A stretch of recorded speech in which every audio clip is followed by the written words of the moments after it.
हरे कृष्णा। हमारा परम सौभाग्य है कि हम लोग प्रत्येक दिन ही ब्रह्म मुहूर्त में और इस ठंड के अंदर भी अपनी निद्रा को त्याग करके भगवान के नाम से अपना दिन आरंभ कर रहे हैं। भगवान की कथा श्रवण करने के लिए प्रचेष्टा कर रहे हैं।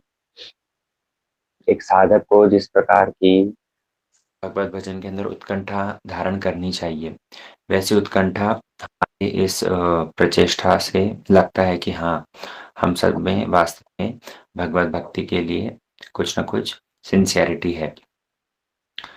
श्री भगवत गीता की क्लासेस को हम लोग विगत 3-4 दिनों से श्रवण कर रहे हैं और हम लोगों ने कल भगवत गीता में प्रवेश करने की कोशिश करी, जहाँ पर पहले श्लोक के माध्यम से हम लोग भगवत गीता का आयाम आरंभ कर रहे थे।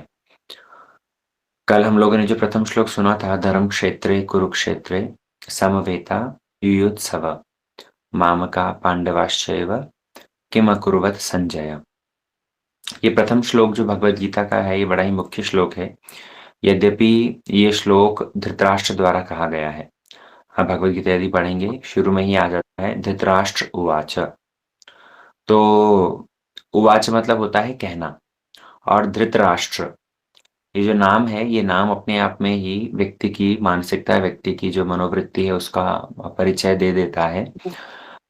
धृतराष्ट्र पहले के समय पे जो नाम रखे जाते थे, पहले के समय में जो ऋषि मुनि थे, वे व्यक्ति के भविष्य को देख करके ही उसके अनुरूप ही नाम रखा करते थे। तो यहाँ पर धृतराष्ट्र उवाच कह करके धृतराष्ट्र का अर्थ समझाया जा रहा है कि धृतराष्ट्र, धृत मतलब होता है धारण करना या धर करके रखना, पकड़ करके रखना, और राष्ट्र अर्थात वो राज्य को।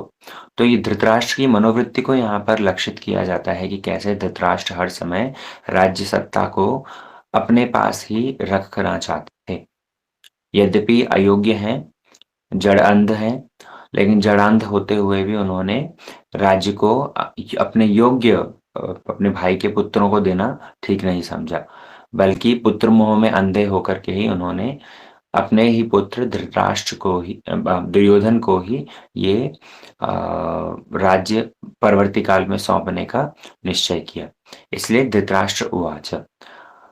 दूसरी बात यहाँ पर जो बतलाया है, धर्म क्षेत्रे कुरुक्षेत्रे, कल हम लोगों ने इसका अर्थ समझने की कोशिश करी थी कि कुरुक्षेत्र से तो ये क्लियर होता है कि कुरुक्षेत्र एक स्थान विशेष का नाम है, लेकिन धर्म क्षेत्र, यहाँ पर धर्म कल हम लोग सुन रहे थे, धर्म अपने आप में ही एक एडजेक्टिव भी है और अपने आप में ही एक नाउन भी है ना। लेकिन धर्म का यहाँ जो अर्थ है, धर्म का अर्थ वो नहीं लेना है जो हम लोग वास्तव में आजकल मिस इंटरप्रीट करते हैं। धर्म शब्द जो है, जैसे हिंदू, मुस्लिम, सिख, ईसाई, ये सब जो, ये धर्म नहीं। इंग्लिश में इसका लिटरल ट्रांसलेशन जो रिलीजन है, वो रिलीजन हम लोग मानते हैं, लेकिन वास्तव में धर्म क्षेत्र की जब बात आ रही है, तो धर्म का एक बहुत ही बृहद और बहुत ही विस्तृत अर्थ है, और वो हम लोग आगामी क्लासेस के अंदर श्रवण करेंगे। लेकिन भगवत गीता जो आरंभ होती है, वो होती है धर्म क्षेत्र, मतलब प्रथम वर्ड जो है वो है धर्म। और भगवत गीता का जो अंतिम श्लोक है, ध्रुवम गतिर मम, तो मम शब्द, अंतिम शब्द जो है वो है मम। तो यहाँ से एक आप कनेक्टिविटी देख सकते हो कि मम धर्म अर्थात मेरा धर्म। भगवत गीता हमें क्या बतलाती है, शुरू से लेकर अंत तक मम धर्म अर्थात मेरे अपने धर्म के विषय में ही यहाँ पर चर्चा की जा रही है। और यहाँ पर जो ये धर्म क्षेत्र शब्द व्यवहार किया गया है, ये कुरुक्षेत्र की विशेषता को दिखलाने के लिए बतलाया गया है। ये कुरुक्षेत्र स्थान हम लोग कल श्रवण कर रहे थे कि इसी कुरु वंश के एक महान राजा थे कुरु। वो कुरु राजा यहाँ पर खेती कर रहे थे, हल चला रहे थे, और हल हल जब चला रहे थे, हल चलाते वक्त उनके सामने इंद्र आया। इंद्र ने उनको कहा कि आप यहाँ पर हल मत चलाइए, बार बार समझाने की, मनाने की कोशिश करी, लेकिन कुरु महाराज नहीं माने। कुरु महाराज ने उनसे वर मांगा फिर कि ये इस स्थान पर जो भी कोई मृत्यु को प्राप्त होगा, उसे स्वर्ग मिलना चाहिए। तो इंद्र पहले तो इस बात को देने के लिए राजी नहीं हुए, क्योंकि साधारण मनुष्य, और वो भी स्वर्ग में जा कर के सुख भोग ऐश्वर्य सब अनुभव करे केवल इसलिए कि यहाँ मरा है, ये कैसे संभव हो सकता है? लेकिन बाद में जब कुरु महाराज नहीं माने तो उनको ये बाध्य होकर के देना पड़ा कि इस भूमि पर जो कोई भी प्राण त्याग करेगा उसको स्वर्ग की प्राप्ति होगी। तो इसलिए ये कुरुक्षेत्र जो है ये बड़ा ही धर्म क्षेत्र है। दूसरी बात, बहुत सारे देवताओं के लिए ये कुरुक्षेत्र की भूमि तपस्या भूमि रही है। इस कुरुक्षेत्र की भूमि पर देवताओं ने कई समय तक तपस्या भी करी है। इस कारण से भी ये कुरुक्षेत्र धर्म क्षेत्र है, ये पुण्य भूमि है। तीसरा कारण यहाँ पर बतलाते हैं कि आप लोगों ने सुना होगा श्री परशुराम जी भगवान के अवतार हैं, श्री परशुराम जी। तो उन परशुराम जी ने 21 बार इस पृथ्वी को क्षत्रियों से विहीन किया।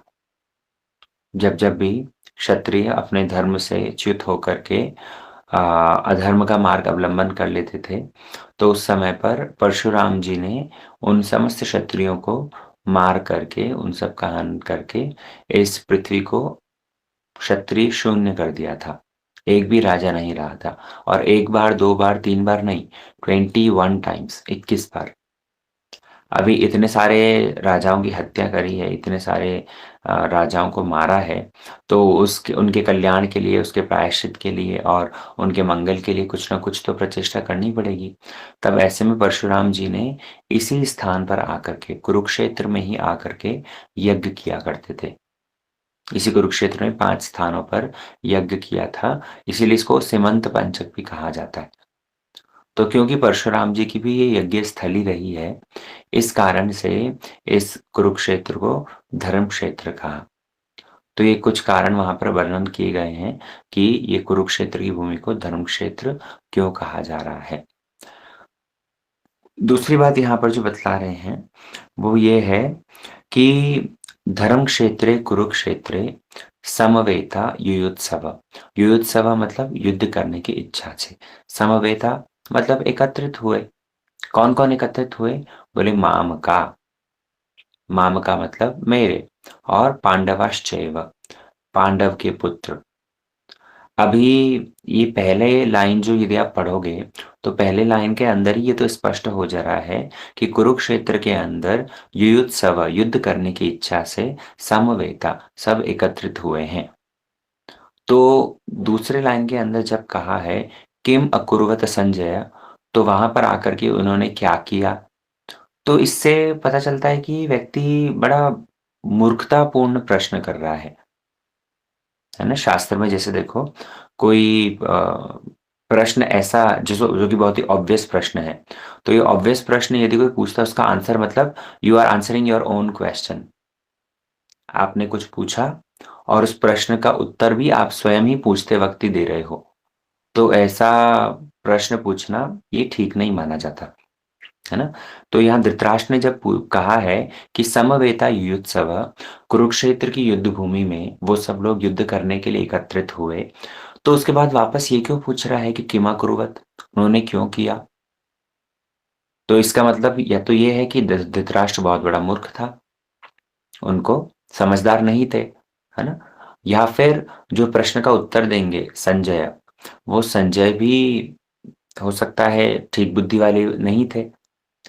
तो इस बात से ही पता चलता है। और देखो, धृतराष्ट्र और संजय ये दोनों के दोनों ही बड़े बुद्धिमान थे। ये दोनों के दोनों कभी भी ऐसे मूर्खतापूर्ण डिस्कशन कर नहीं सकते। तो इससे एक बात हमें पता चलती है कि एक तो प्रश्न सामने पूछा जा रहा है, लेकिन देर इज ए हिडन प्रश्न। एक गुप्त प्रश्न कुछ ना कुछ छिपा हुआ है यहाँ पर, जो कि स्पष्ट पूछा नहीं जा रहा। और क्योंकि संजय बहुत ही बुद्धिमान है, वेद व्यास जी के शिष्य हैं, उनको ये सारी बातें, व्यक्ति के मनोवृत्ति को वो पढ़ लेते हैं, इसलिए संजय वो जो अनस्पोकन प्रश्न है, अकथित प्रश्न है, उस अकथित प्रश्न को भी संजय समझ रहे हैं। वो अकथित प्रश्न क्या है यहाँ पर? बोले धर्म क्षेत्र कुरुक्षेत्र, कि ये जो कुरुक्षेत्र ये धार्मिक स्थान है, तो ये धार्मिक स्थान के आगमन से मेरे पुत्रों पर और पांडव पुत्रों पर क्या प्रभाव पड़ा? वास्तव में धृतराष्ट्र ये पूछना चाह रहे हैं। युद्ध के लिए इकट्ठे हुए और वहाँ आकर के क्या किया, ये उनके पूछने का अर्थ नहीं है।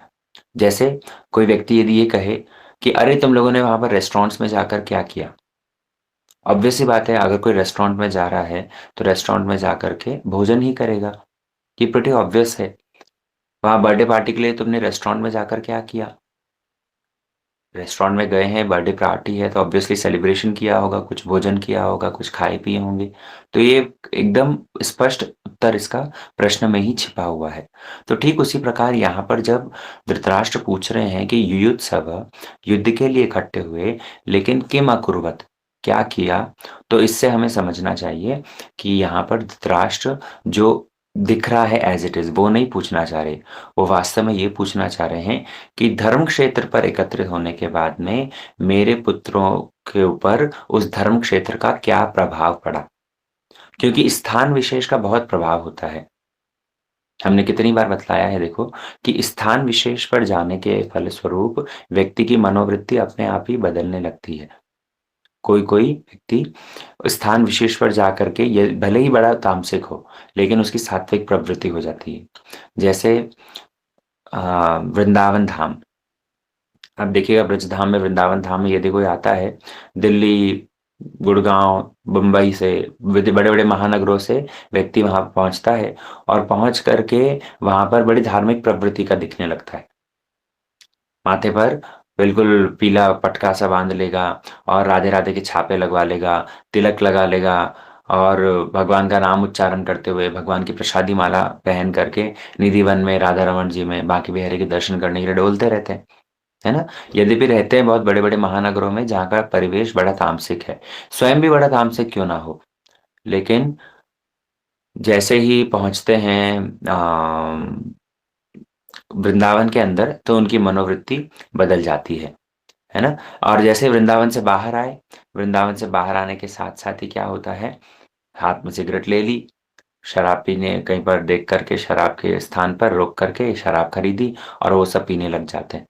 तो स्थान का प्रभाव बहुत पड़ता है ना? तो धार्मिक स्थान हो तो उसका उसके अनुरूप प्रभाव पड़ेगा और यदि अधार्मिक स्थान हो तो अधार्मिक स्थान का प्रभाव उसके अनुरूप पड़ेगा। जैसे श्रवण कुमार के विषय में हम लोग सुनते हैं। श्रवण कुमार का नाम माता-पिता की सेवा के लिए सर्वत्र ही ख्याति प्राप्त है। तो ये श्रवण कुमार अपने माता-पिता को, बूढ़े माता-पिता को कंधे पर ढो करके स्थान-स्थान पर भ्रमण करते थे। और एक स्थान पर पहुँचते वक़्त उन्होंने उनके माता-पिता को रखा और पानी, माता-पिता ने उस समय पर पानी पिलाया। तो उस स्थान का इतना प्रभाव था देखो, उस स्थान पर पहुँचने के साथ-साथ ही श्रवण कुमार की भी मति भ्रष्ट हो गई। श्रवण कुमार कहने लगे कि सारा जीवन तुम बूढ़े-बूढ़ियों के लिए पीछे-पीछे मैंने लगा दिया। तुमको कंधे पर ढो-ढो करके सारा जीवन मैंने ऐसे ही बिताया है, मेरा पूरा जीवन तुम दोनों के कारण नष्ट हो गया। कभी कहते हो पानी पिलाओ, कभी कहते हो भोजन कराओ, कभी कहते हो हमारे लिए लघु शंका की व्यवस्था कर दो। मेरा अपना तो कोई व्यक्तिगत जीवन रहा ही नहीं। विवाह करके आराम से सुखदपूर्वक जीवन यापन करता, लेकिन तुम्हारे कारण मेरा जीवन नष्ट हो गया। माता-पिता भी बात को सुन कर के बड़े दुखी हुए। सोचने लगे कि जो बेटा इतना संस्कारी था, इतनी हमारी सेवा करता था, वो ही बेटा अब बोल रहा है कि बूढ़े-बूढ़ी को ढो करके मेरा जीवन नष्ट हो गया। तो वो दोनों कहने लगे, बोले, "डे बेटा ठीक है, तुम्हें जो करना हो सो करना। एक काम बस केवल मात्र करो, यहाँ से हमें कुछ दूरी नदी के पार ले जा कर के हमें छोड़ दो।" तो जैसे ही श्रवण कुमार ने उनको इतना सा काम बोले, हमारा कर लो, इतनी सी आदेश हमारा पालन कर लो। श्रवण कुमार ने उनको पुनः कंधे पर उठाया, कंधे पर उठा कर के नदी जैसे ही पार करी, क्षेत्र बदल गया और क्षेत्र बदलने के साथ-साथ ही क्या हुआ, श्रवण कुमार की बुद्धि ठिकाने आ गई। श्रवण कुमार रोते-रोते, आँखों से आँसू बहाते हुए, पश्चाताप करते हुए अपने माता-पिता से क्षमा माँगने लगे। बोले, "पिताजी, माताजी मुझे क्षमा कर दीजिए, मैंने आपको ऐसे अपशब्द कहे।" पिता-माता भी कहने लगे, बोले, "बेटा तुम्हारा कोई दोष नहीं, स्थान विशेष का ही दोष था। इसलिए हमने तुमको कहा था कि वो स्थान से हमें ज़रा आगे ले आओ।" ये कहने का तात्पर्य ये है कि स्थान विशेष का व्यक्ति की मनोवृत्ति पर बहुत प्रभाव पड़ता है। इसलिए भगवत भजन करने के लिए जो परिवेश है, वो परिवेश भी बड़ा अनुकूल होना चाहिए।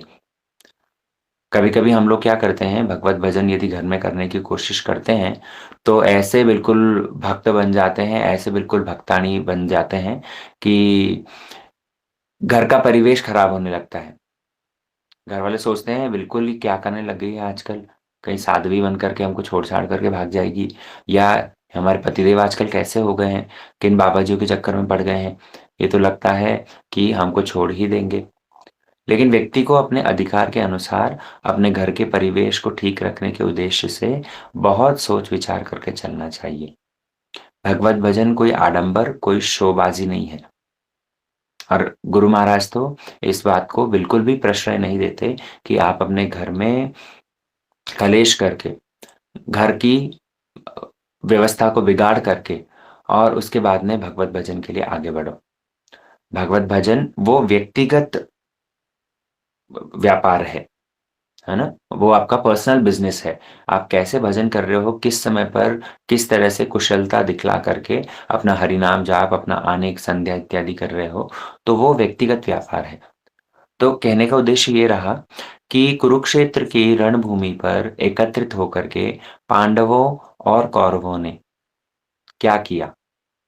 क्या किया मतलब धर्म का वहाँ पर कैसे प्रभाव पड़ा मेरे पुत्रों पर और पांडवों पर। क्योंकि पांडव तो पहले से ही धार्मिक हैं, वो तो पहले से ही धार्मिक हैं और दूसरी ओर कौरव, वो अधर्म के पथ पर चलने पर भी मेरे पुत्र हैं। यहाँ पर जो शब्द यूज़ किया गया है, वो है मामका।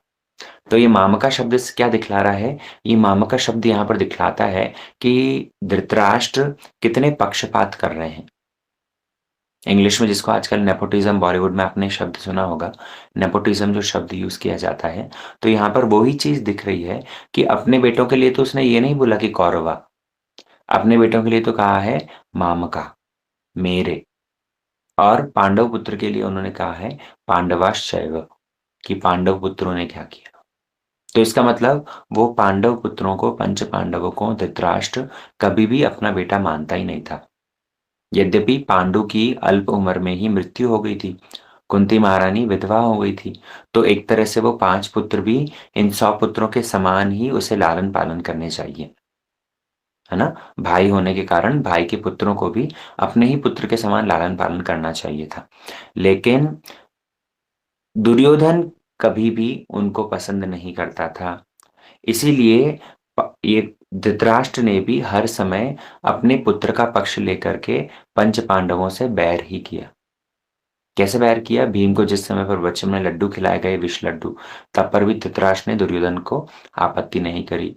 जब असतयुद्ध क्रीड़ा हुई, जब लाक्षागृह को जलाने की कोशिश की गई, जब-जब भी दुर्योधन ने पंच पांडवों के प्रति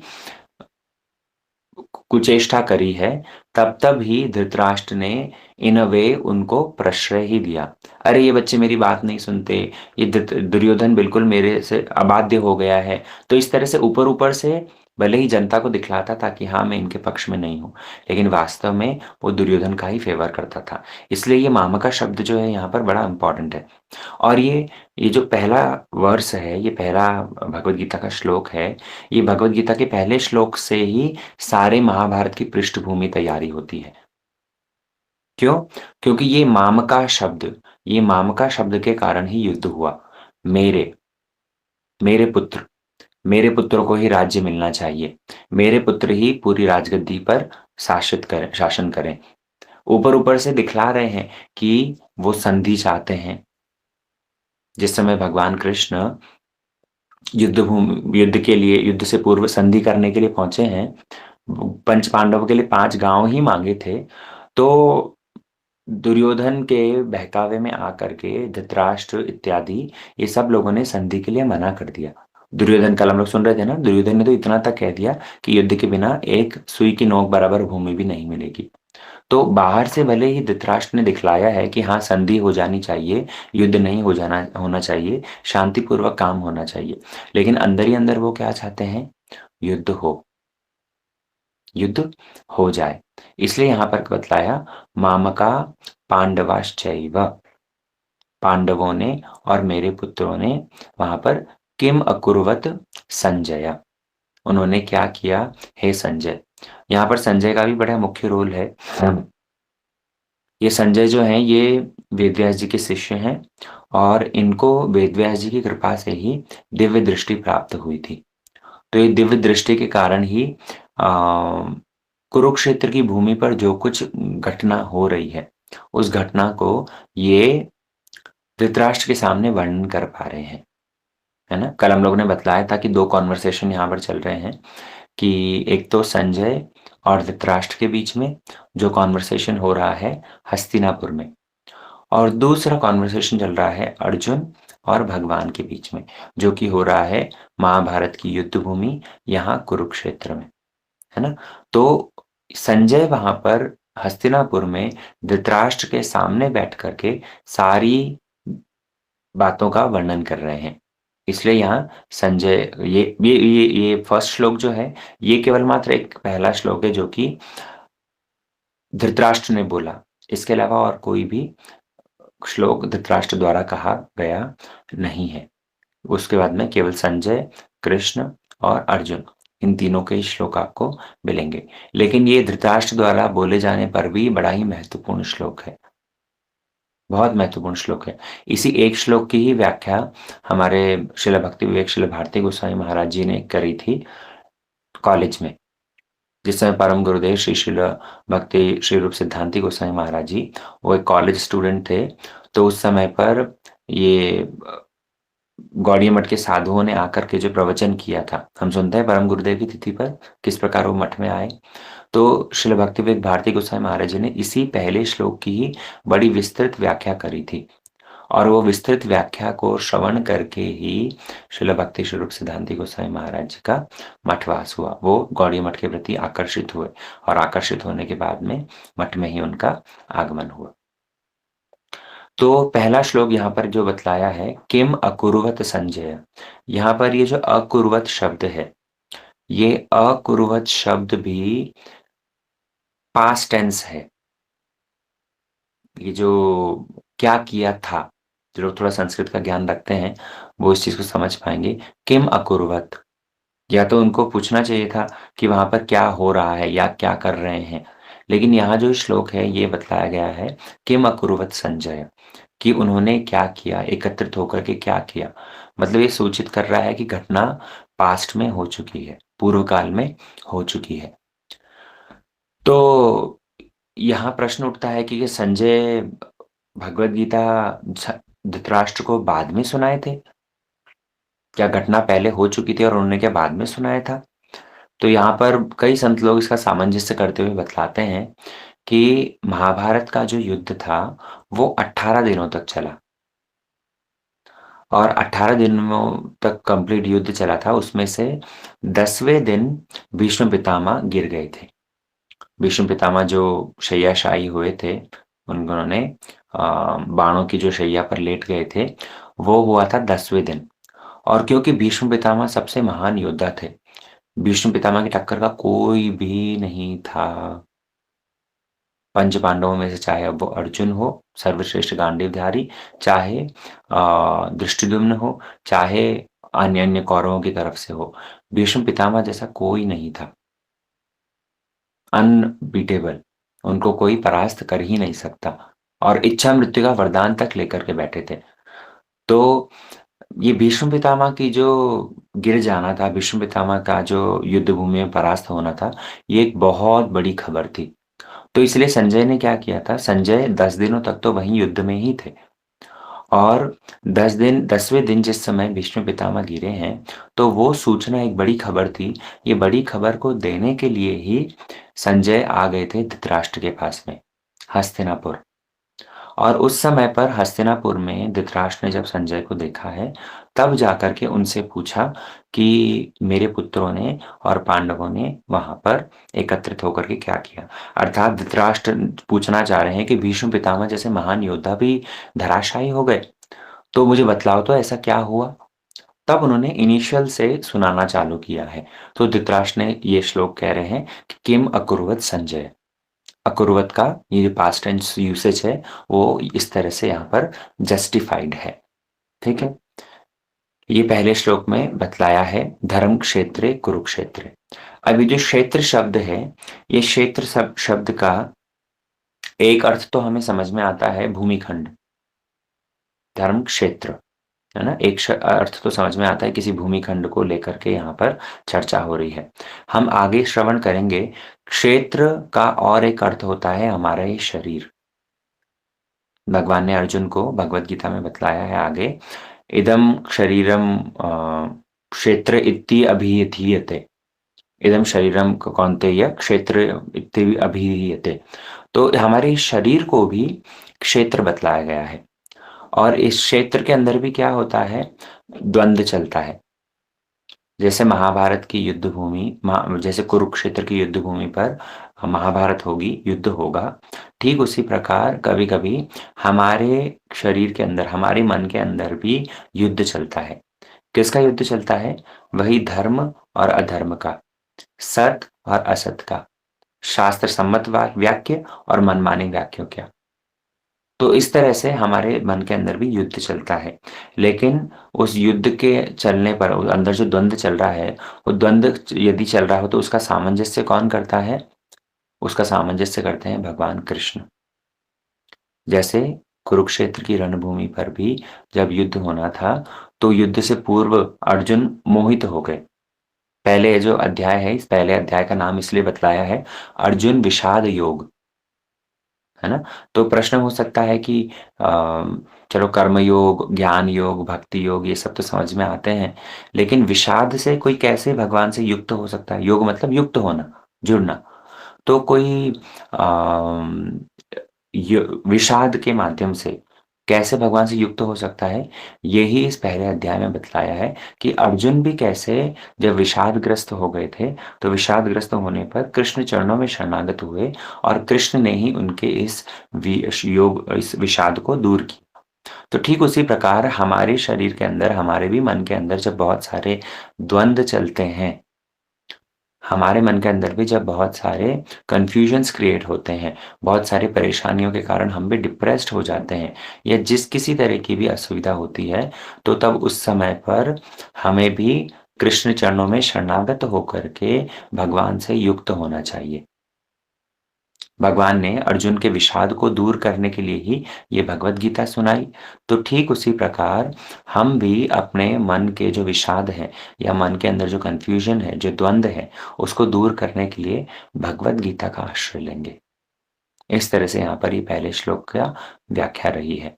ये पहला श्लोक बड़ा महत्वपूर्ण था, इसलिए इसकी बहुत वर्ड टू वर्ड और विस्तृत व्याख्या करी है। हम हर श्लोक के ऊपर इतना समय इन्वेस्ट नहीं करेंगे। हम आगे जितने श्लोक होंगे तो उनका सार समझ करके, और फिर उसके बाद दूसरे अध्याय से मुख्य श्लोक जो सब हैं, उनको समझने की कोशिश करेंगे।